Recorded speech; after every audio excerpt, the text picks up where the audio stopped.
السلام علیکم ورحمۃ اللہ وبرکاتہ۔ گدھے کے مالک نے بادشاہ کو گدھا کیوں نہیں دیا؟ کہا جاتا ہے کہ سلطنت عثمانیہ کے ایک سلطان نے صنعاء کا دورہ کیا۔ تمام کا تمام شہر استقبال کے لیے پوری قوت سے امٹ پڑا۔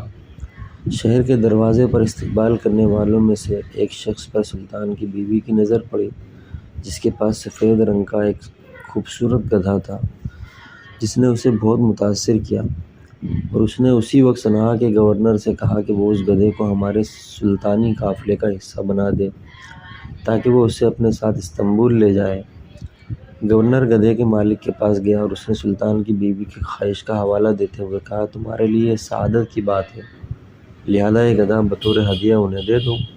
گدھے کے مالک نے یہ سن کر گورنر سے معذرت کی اور کہا، جناب، میں اس گدھے کو ہرگز قیمتاً یا ہدیتاً نہیں دینا چاہوں گا۔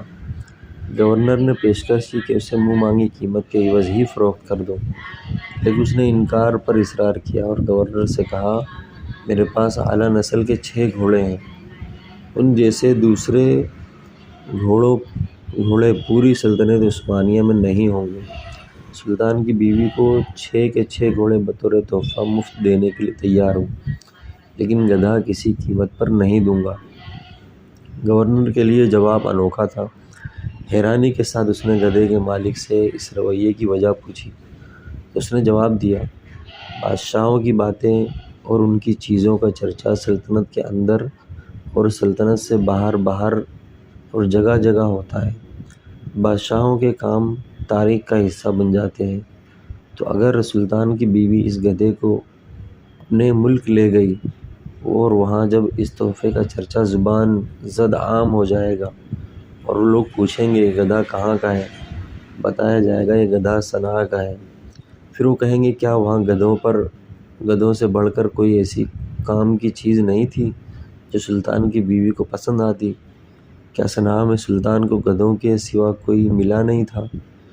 میں نہیں چاہتا کہ تاریخ میں یہ بات میرے شہر کے حوالے سے لکھی جائے، وہاں کی سب سے بہترین چیز گدھے تھے۔